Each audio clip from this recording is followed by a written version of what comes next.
बड़ी खबर आपको बता दें, बीजेपी की चौथी लिस्ट जल्द ही जारी होगी। सूत्रों के हवाले से जानकारी मिल रही है कि करीब 27 प्रत्याशियों के नामों का ऐलान किया जाएगा। कांग्रेस से आने वालों को भी मौका मिल सकता है। आपको बता दें कि 3 नामों पर लग सकती है अलग से मुहर, जिनमें राजेंद्र भामू, ममता शर्मा और कल्पना राजे का नाम शामिल है। सांगानेर से अशोक लाहोटी को टिकट मिलना तय माना जा रहा है। इसके अलावा 12 अटरू से बाबूलाल वर्मा को टिकट मिलना तय माना जा रहा है। तो आपको बता दें कि बीजेपी की चौथी जो लिस्ट है वो कुछ ही देर में आने वाली है और इसमें कई संभावित नाम जो हैं वो देखने को मिल रहे हैं, जिसमें आपको बता दें कि अशोक लाहोटी का जो नाम है वो सांगानेर विधानसभा सीट के लिए लगभग तय माना जा रहा है। इसके अलावा 12 अटरू से बाबूलाल वर्मा का भी टिकट कंफर्म एक तरीके से माना जा रहा है। तो वहीं आपको बता दें कि जो बीजेपी के संभावित उम्मीदवार हैं उसमें तारानगर से राकेश जांगीड़, सरदार शहर से अशोक पींचा, सुजानगढ़ से खेमाराम मेघवाल, नवलगढ़ से बनवारी लाल सैनी, तो ये सभी संभावित नाम हैं। तो इस वक्त हमारे सहयोगी अभिषेक आढ़ा दिल्ली से हमारे साथ जुड़ गए हैं इस पर और अधिक जानकारी देने के लिए। अभिषेक, इस वक्त क्या कुछ अपडेट है, क्योंकि जो संभावित नाम है वो तो फिलहाल हमारे पास है, लेकिन कंफर्म ये कब तक हो जाएगा?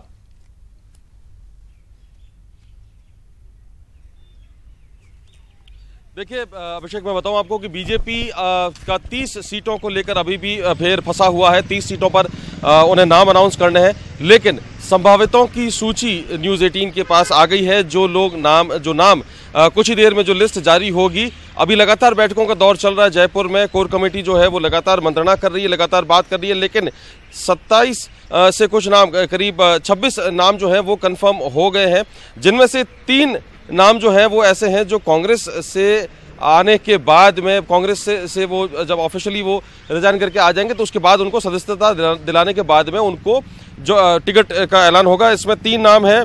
राजेंद्र भामू, जो कि जिला परिषद के सदस्य हैं झुंझुनू में, कांग्रेस से हैं अभी, वो बीजेपी ज्वाइन करेंगे और वो उन्हें टिकट मिलेगा। दूसरी पीपलदा, जो कोटा की सीट है, ममता शर्मा पूर्व विधायक और राष्ट्रीय अध्यक्ष रही है महिला आयोग की, उनके बेटे समृद्ध शर्मा बूंदी से टिकट मांग रहे थे, कांग्रेस से वो टिकट नहीं हासिल कर पाए। अब बीजेपी में उनके जाने की बात है, हो सकता है कुछ ही देर में ये ऐलान हो जाए तो ममता शर्मा को टिकट दिया जा सकता है पीपलदा से। और लाडपुरा जो सीट है वहां से भवानी सिंह राजावत का टिकट कटना तय माना जा रहा है।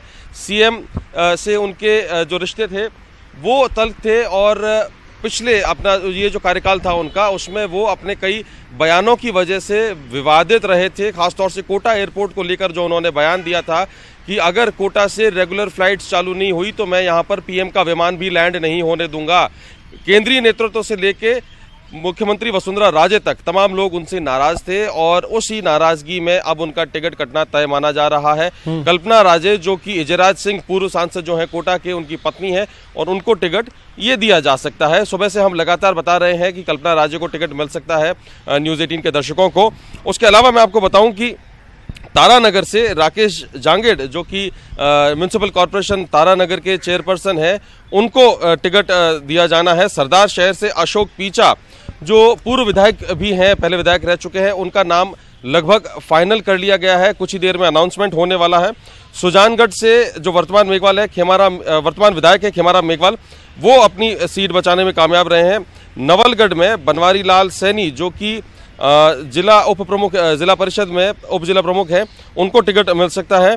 सुनीता जाखड़ को फतेहपुर से चुनाव लड़ाने की बात है, जो कि प्रधान है वहाँ पर पंचायत समिति में। उसके साथ ही लक्ष्मणगढ़ से पूर्व निर्दलीय प्रत्याशी है, भाजपा में 3 महीने से हैं, दिनेश जोशी को टिकट दी जानी है। और कोटपूतली में हंसराज पटेल, जो पहले कांग्रेस के प्रत्याशी रह चुके हैं, निर्दलीय प्रत्याशी रह चुके हैं, जीत नहीं पाए थे, 2013 में वो बीजेपी में आ गए थे हंसराज पटेल, उनको टिकट दिया जाना है कोटपूतली से। सांगानेर से जो जयपुर के मेयर है अशोक लाहोटी, यूनिवर्सिटी के प्रेसिडेंट रहे हैं सन 2000 में, और उनको उनका टिकट फाइनल माना जा रहा है। हालांकि सांगनेर जो है बड़ी हॉट सीट है, बड़ी कश्मकश चल रही है वहां पर भी। और सांगनेर से मैं आपको बताऊं कि कांग्रेस ने भी जो उम्मीदवार उतारा है वो भी यूनिवर्सिटी पॉलिटिक्स से आए हुए पुष्पेंद्र भारद्वाज को उतारा है। उनके सामने हो सकता है कुछ ही देर में अब अनाउंसमेंट हो जाए। अशोक लाहौटी यानी जो छात्र राजनीति से निकले हुए दोनों चेहरे सांगनेर में आमने सामने होंगे। इसके आगे जो है बहरोड़ में जसवंत यादव के बेटे जो हैं मोहित यादव, उनको लगातार जसवंत यादव कोशिश कर रहे थे अपने बेटे को टिकट दिलाने की, उनका नाम लगभग तय हो गया है। अलवर ग्रामीण में रामकृष्ण मेघवाल जो पिछले करीब 35 वर्षों से ये समाजसेवी हैं और टीचर हैं, शिक्षक हैं थे। पिछले 35 वर्षों से ये उनका पूरा परिवार जो है वो बीजेपी के लिए समर्पित रहा है, बीजेपी का चुनाव प्रबंधन देखते रहे हैं। तो उनको रामकृष्ण मेघवाल जो हैं अलवर ग्रामीण में उनको उतारा जा सकता है। राजगढ़ लक्ष्मणगढ़ में विजय मीणा पूर्व जिला उपाध्यक्ष हैं, अनुसूचित जनजाति मोर्चा की प्रदेश टीम में आते हैं, उनको टिकट मिल सकता है। राजगढ़ लक्ष्मण सिंह। कामा में जवाहर सिंह बेडव जो कि डांग विकास बोर्ड के एक और चीज चेयरपर्सन है। तो इस संदर्भ में जरा सा एक और चीज आपसे समझना चाहेंगे कि कुल 170 कैंडिडेट जो है वो बीजेपी अनाउंस कर चुकी है, बचते हैं 30 और जो संभावित नाम सामने आ रहे हैं वो 27 के आ रहे हैं। तो बाकी 3 का मामला कहां अटक रहा है? क्या उस पे अभी तक सहमति नहीं बन पाई है? वहीं दूसरी तरफ बीजेपी को ध्यान यह भी रखना होगा कि कल आखिरी डेट है नॉमिनेशन का।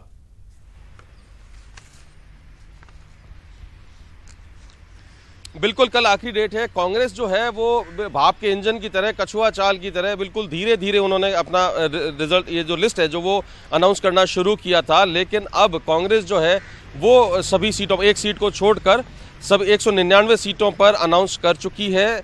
5 सीटें जो हैं वो सहयोगी दलों को दी जा चुकी है। 194 सीटों पर कांग्रेस अपने प्रत्याशी उतार चुकी है। लेकिन धीमी ही सही अब एक लगातार चाल से कांग्रेस ने सारे के सारे नाम अनाउंस कर दिए हैं, एक नाम को छोड़कर। और बीजेपी जो है वो अभी भी 170 पर अटकी हुई है। 30 नाम अभी भी उन्हें अनाउंस करते हैं। और 30 नाम में जो सबसे बड़ी 2 सीटें फंस रही हैं वो है केकड़ी और दूसरी है डीडवाना। डीडवाना में पूर्व मंत्री और वसुंधरा राजे के सबसे खासम खास और कैबिनेट में नंबर 1 माने जा रहे हैं, वसुंधरा राजे के बाद में वो नंबर 2 माने जाते हैं। यूनुस खान लगातार कोशिश कर रहे हैं कि उन्हें टिकट डीडवाना से मिले। लेकिन मैं आज जो आपको ये नाम पढ़ के सुना रहा हूं उसमें भी कोई अभी तक मुस्लिम चेहरा नहीं है, कोई मुस्लिम चेहरा नहीं है। तो उसी अपनी रणनीति जो गुजरात और उत्तर प्रदेश में बीजेपी ने रखी है उसी को अब वो यहाँ इम्प्लीमेंट करना चाहती है राजस्थान में। आज जो केंद्रीय मंत्री है राज्यवर्धन राठौड़, उन्होंने ये कहा भी है कि बीजेपी धर्म का कोटा रख कर और किसी धार्मिक कोटे के आधार पर टिकट नहीं देती है, कार्यकर्ताओं को टिकट दिए जाते हैं। तो उसी के नाते जो है डीडवाना से यूनुस खान का टिकट कट रहा है, वहां पर किसको दिया जाए उसको लेकर ये पूरी माथापच्ची की जा रही है और उसी के कारण ये लिस्ट अटकी हुई है। दूसरा, केकड़ी में रघु शर्मा को मैदान में उतार दिया। रघु शर्मा वहां से 2008 से 13 तक विधायक रह चुके हैं, संसदीय सचिव भी थे वहां से जब जीते थे 2008 से 13 तक। वहां पर जो सबसे आगे नाम चल रहा है कि किसी एक रावणा राजपूत को वहां पर मौका दिया जाए और जय सिंह जो है उनकी वो फॉरेस्ट डिपार्टमेंट में एक अधिकारी हैं और उनकी पत्नी जो है वो वहां से रिंकू कंवर वो टिकट मांग रही है, उनका नाम सबसे आगे चल रहा है लेकिन अभी तय नहीं कर पाई है। रावणा राजपूत और ब्राह्मण में से किसको चेहरा बनाया जाए? शत्रुघ्न गौतम वहां पर मौजूदा विधायक हैं, तो क्या शत्रुघ्न गौतम को रिपीट किया जाए या वहां पर कोई दूसरा नया चेहरा उतारा जाए? उसी को लेकर बीजेपी पसोपेश में है, अभी तक नाम तय नहीं कर पाई है। दूसरी डीडवाना की जो सीट है ऐसे में वहां पर नाम तय नहीं हो पाया है। एक और चीज अभिषेक अगर आपसे समझना चाहें तो जिस तरीके से जो फॉर्मूला तैयार किया है बीजेपी ने, हमने ये देखा यूपी और गुजरात की अगर बात कर ली जाए तो वहां पे बीजेपी की यही रणनीति रही, कोई भी मुस्लिम कैंडिडेट बीजेपी ने नहीं उतारा। और कुछ ऐसी ही स्थिति फिलहाल जितने भी कैंडिडेट यहां पे सामने आए हैं राजस्थान में, एक भी मुस्लिम चेहरा नहीं। डीडवाना को लेकर के क्या पेच इसी वजह से फंस रहा है क्योंकि यूनुस खान के कद का कोई दूसरा नेता वहां बीजेपी को नहीं मिल पा रहा है, हिंदू चेहरा नहीं मिल पा रहा है?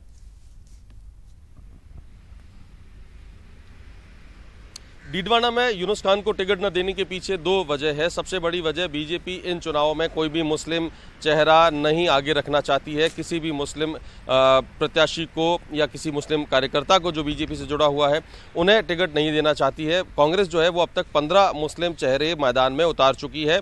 डीडवाना में दूसरी वजह जो आ रही है यूनुस खान का टिकट रोकने की, वो ये वजह आ रही है कि यूनुस खान के खिलाफ एंटी इनकम्बेंसी बहुत ज़बरदस्त है। इस बात की रिपोर्ट केंद्रीय नेतृत्व को मिली है और केंद्रीय नेतृत्व नहीं चाहता कि किसी मुस्लिम चेहरे को उतारकर एंटी इनकम्बेंसी, जो कि वो वहाँ पर पहले से चेहरा रहे हैं, मंत्री रहे हैं, वो एंटी इनकम्बेंसी का असर बीजेपी पर किसी भी तरह आने दिया जाए।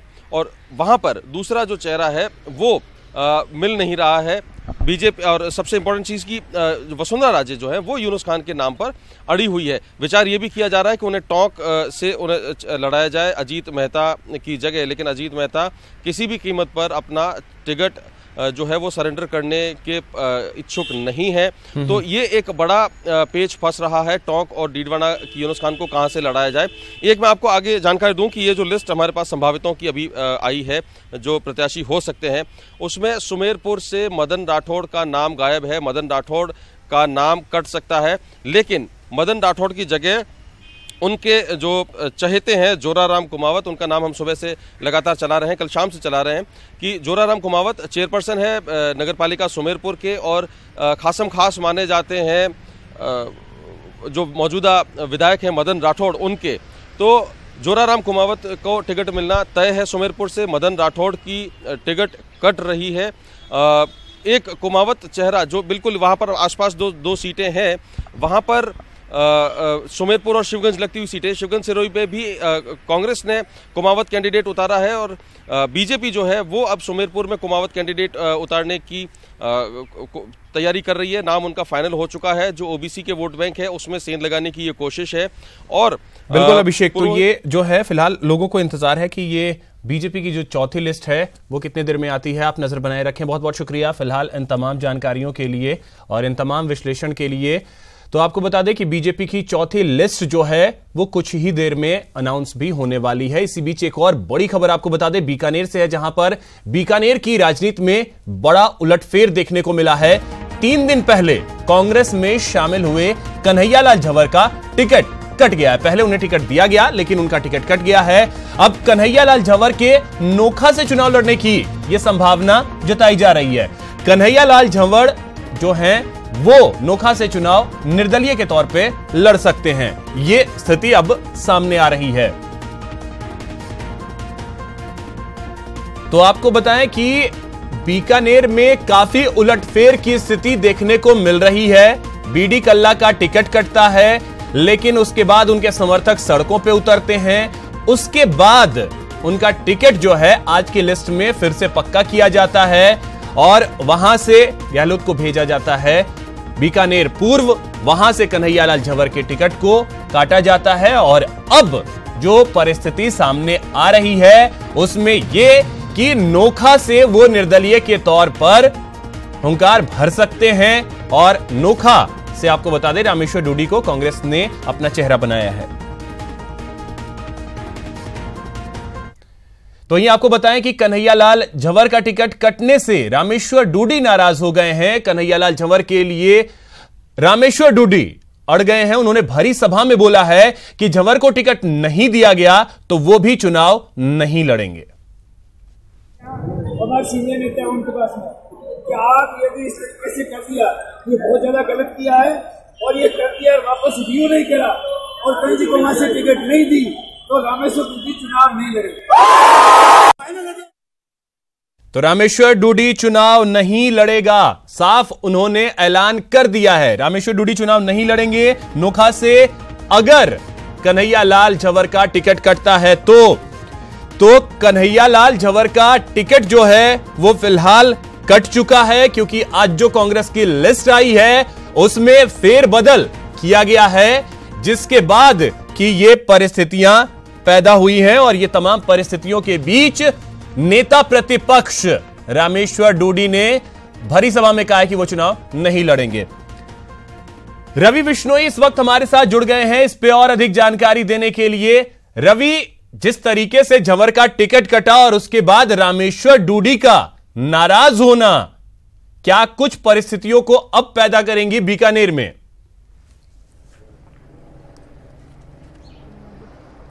देखिए अभिषेक, कांग्रेस की जो ये सूची आई और जिसमें बीकानेर पूर्व और बीकानेर पश्चिम की जो टिकटों की अदला बदली हुई है, उसके बाद में कन्हैयालाल झंवर जो 3 दिन पहले ही कांग्रेस में शामिल हुए थे और नोखा छोड़कर बीकानेर पूर्व से कांग्रेस प्रत्याशी के रूप में घोषित हुए थे, अब उनके चलते नोखा की राजनीति गर्मा चुकी है। जब आज सुबह का मैं आपको घटनाक्रम बताना चाहूंगा, नेता प्रतिपक्ष रामेश्वर डूडी तकरीबन सुबह 11 बजे बीकानेर नाल एयरपोर्ट पर पहुंचते हैं। आधे घंटे बाद में अपनी मां से मिलते हैं और मां से मिलने के बाद में वो कन्हैयालाल झंवर को, जो बीकानेर पश्चिम में बीकानेर पूर्व में चुनाव प्रचार कर रहे थे, उनको अपने साथ में लेते हैं, अपनी गाड़ी में बैठाते हैं और नोखा के लिए निकल जाते हैं। नोखा में एक धार्मिक सभा के अंदर वो जाते हैं और इसी दरमियान कांग्रेस की टिकटों की घोषणा होती है। कन्हैयालाल झंवर की टिकट बीकानेर पूर्व से कट जाती है और उसके बाद में समूचा ये घटनाक्रम शुरू होता है। रामेश्वर डूडी अपनी नाराजगी दिखाते हैं और उसके बाद में रामेश्वर डूडी ये कहते हैं कन्हैयालाल झंवर की मौजूदगी में कि अगर कन्हैयालाल झंवर की टिकट जो है वो वापस नहीं दी जाती है तो वो चुनाव नहीं लड़ेंगे। बड़ी घोषणा रामेश्वर डूडी यहां पर करते हैं। इस वक्त अभिषेक मेरे साथ में रामेश्वर डूडी के समर्थक भी हैं, उनसे जान लेते हैं कि आखिर रामेश्वर डूडी ने ये क्या नई राजनीति, क्या नई रणनीति के तहत ऐसा कहा है। सुरेंद्र जी, आप तो रामेश्वर डूडी के साथ रहते हैं और जब ये वाकया हुआ, रामेश्वर डूडी का अब कहना है वो चुनाव नहीं लड़ेंगे, आप लोग जो उनके समर्थक हैं इस बात को किस तरह से लेते हैं?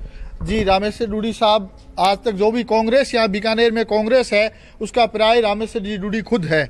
और रामेश्वर जी डूडी ने जब वहाँ से टिकट दिलाया यहाँ से झंवर साहब को, तो उनका ये फर्ज बनता है कि उनके लिए तन मन धन से सहयोग करे और वो कर भी रहे थे। अचानक वो बीकानेर पहुंचते हैं और पीछे से झंवर साहब का टिकट कट जाता है, तो ये बहुत बड़ा आघात पहुंचा है हम कार्यकर्ताओं के लिए और डूडी साहब खुद के लिए। डूडी साहब ने ये घोषणा कर दी है, आप उनके साथ रहते हैं, आप ये बताएं कि जब उन्होंने ये कह दिया है एक ग्रामीण सभा के दौरान कि वो चुनाव नहीं लड़ेंगे, कन्हैयालाल झंवर को वापस टिकट नहीं दी जाती है, तो टिकटों की अदला बदली में लगी रहेगी कांग्रेस? जी, वो तो आला कमान का फैसला होगा, लेकिन जो भी डूडी साहब फैसला करेंगे, पूरे कार्यकर्ता, पूरा क्षेत्र, पूरा बीकानेर उनके साथ। बिल्कुल रवि, तो पूरा बीकानेर एक तरीके से रामेश्वर डूडी के साथ खड़ा दिख रहा है, जिस तरीके से उनके समर्थक जो हैं वो बातों को रख रहे हैं। फिलहाल बहुत बहुत शुक्रिया, आप नजर बनाए रखें, बेहद अहम है कांग्रेस के लिए और रामेश्वर डूडी और कन्हैयालाल झंवर के लिए भी कि क्या वापस उन्हें टिकट दिया जाता है या नहीं। इसी बीच जयपुर से खबर है, जहां पीसीसी के बाहर जमकर हंगामा हो रहा है। तीसरी लिस्ट आने के बाद हंगामा होना शुरू हो गया। नाराज जो समर्थक हैं वो हंगामा उन्होंने किया है और तस्वीरों के जरिए आप देख सकते हैं कि किस तरीके से टायर जलाकर प्रदर्शन किया गया, विरोध किया गया। जो प्रत्याशी हैं उनके समर्थक जो हैं, जो उम्मीदवार हैं, जो दावेदार हैं, उनके समर्थक पहुंचे और उन्होंने जमकर हंगामा किया। वहीं कांग्रेस के पूर्व अध्यक्ष बीडी कल्ला को बीकानेर पश्चिम से टिकट मिल गया है, क्योंकि उनके समर्थकों ने बीकानेर में काफी कहर मचाया था और ट्रेन भी रोकी थी, जिस कारण पार्टी को फिर से उनके नाम पर विचार करना पड़ा और अंत में उन्हें बीकानेर पश्चिम से टिकट देना पड़ा।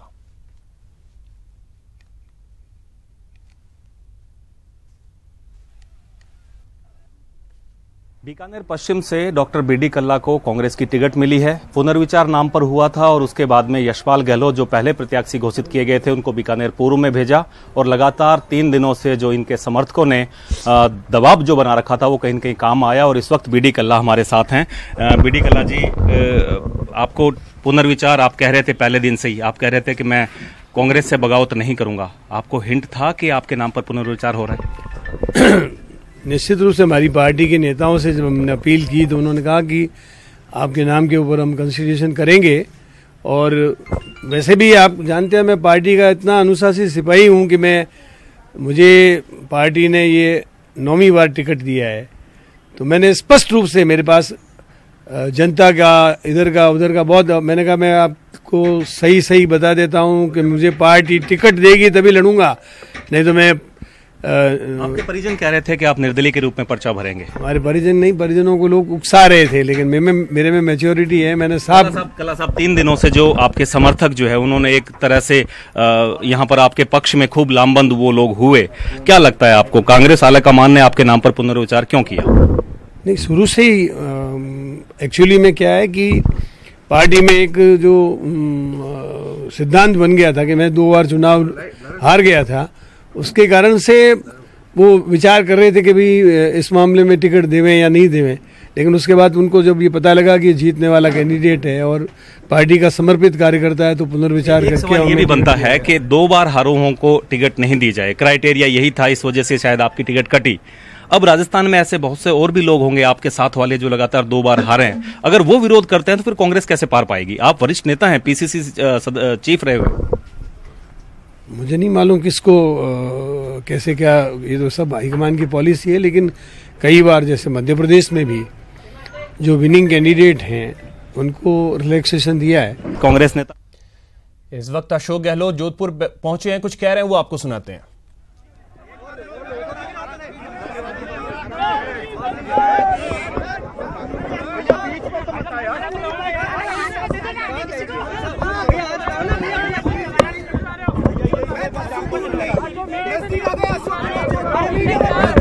नहीं तो मैंने कहा, अब तो आप मान गए मैं सासू दूर नहीं हूँ और दूर रहूँगा भी नहीं कभी। हमेशा ध्यान रखो, जो मैंने कहा है कि जोधपुर वासियों ने जो मुझे प्यार दिया है, विश्वास किया मुझ पे, 38 साल पहले मैं MP बना था, तब से आज तक जो विश्वास कायम रहा और मैंने कोई कसर नहीं छोड़ी यहाँ पे विकास के काम करने में। आज सारी संस्थाएं जो जोधपुर में है एक साथ में, मेरे हिंदुस्तान के किसी शहर में नहीं है, इसलिए मैं कैसे दूर हो सकता हूँ। पूरे प्रदेशवासी जो आज प्यार रखते हैं, मोहब्बत रखते हैं, विश्वास रखते हैं, गांव-गांव में जो आज चर्चा होती है, वो मेरी बहुत बड़ी पूंजी है, बड़ी पूंजी है मेरी ज़िंदगी की। इसलिए मैंने कहा मैं कैसे दूर हो सकता हूँ राजस्थान से। इसलिए आप निश्चिंत रहो, मैं कहीं रहूँ, किसी पद पे रहूँ, तो राजस्थान से दूर मैं कभी नहीं रहूँगा। जोधपुर के हर घर में, हर परिवार में आप मान के चलो मेरा वही लगाव रहेगा, वही स्नेह रहेगा, वही भाईचारा रहेगा, वही संबंध रहेंगे। चाहे कोई कहीं बैठा हुआ हो, उसके बावजूद भी मेरा जो बचपन बीता है यहाँ पर, जिस रूप में मुझे बचपन से आशीर्वाद मिला है लोगों का, मैं कैसे भूल सकता हूँ।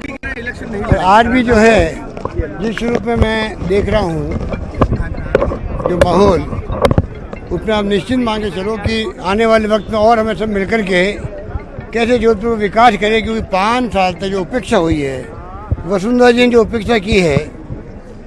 तो थोड़ी ही देर में बीजेपी की चौथी लिस्ट जारी होने वाली है। CMR में इसको लेकर हलचल भी तेज हो गई है। चुनाव प्रभारी प्रकाश जावड़ेकर CMR पहुंच चुके हैं। केंद्रीय मंत्री अर्जुन राम मेघवाल भी CMR पहुंचे हैं। तो चौथी लिस्ट कुछ ही देर में बीजेपी की आने वाली है। और आपको बता दें कि 170 उम्मीदवारों की लिस्ट बीजेपी जारी कर चुकी है अभी तक, और अब 30 बचे हैं, जिसमें से कई संभावितों के नाम हमने आपको बताए, जिसमें 27 लोगों को लेकर के जानकारी सामने आ रही है। डीडवाना एक ऐसी विधानसभा सीट है जिस पर पेच फंसता हुआ फिलहाल दिख रहा है बीजेपी के लिए। इसी के साथ इस बुलेटिन में फिलहाल इतना ही।